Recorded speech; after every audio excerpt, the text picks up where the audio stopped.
Ruth, chapter 2. And Naomi had a kinsman of her husband's, a mighty man of wealth, of the family of Elimelech, and his name was Boaz. And Ruth the Moabitess said unto Naomi, Let me now go to the field and glean ears of corn after him, in whose sight I shall find grace. And she said unto her, Go, my daughter. And she went and came and gleaned in the field after the reapers. And her hap was to light on a part of the field belonging unto Boaz, who was of the kindred of Elimelech. And behold, Boaz came from Bethlehem, and said unto the reapers, The Lord be with you. And they answered him, The Lord bless thee. And then said Boaz unto his servant that was set over the reapers, Whose damsel is this? And the servant that was set over the reapers answered and said, It is the Moabitish damsel that came back with Naomi out of the country of Moab. And she said, I pray you, let me glean and gather after the reapers among the sheaves. So she came, and hath continued even from the morning until now, that she tarried a little in the house. Then said Boaz unto Ruth, Hearest thou not, my daughter? Go not to glean in another field, neither go from thence, but abide here, fast by my maidens. Let thine eyes be on the field that they do reap, and go thou after them. Have I not charged the young men that they shall not touch thee? And when thou art athirst, go unto the vessels, and drink of that which the young men have drawn.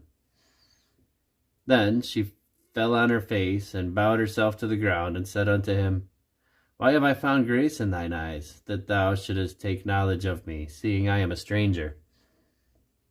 And Boaz answered and said unto her, It hath fully been showed me, all that thou hast done unto thy mother-in-law since the death of thine husband, and how thou hast left thy father and thy mother, and the land of thy nativity, and art come unto a people which thou knewest not heretofore.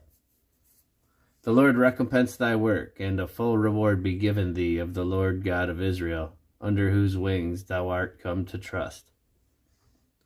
Then she said, Let me find favor in thy sight, my lord, for thou hast comforted me, and for that thou hast spoken friendly unto thine handmaid, though I be not like unto one of thy handmaidens.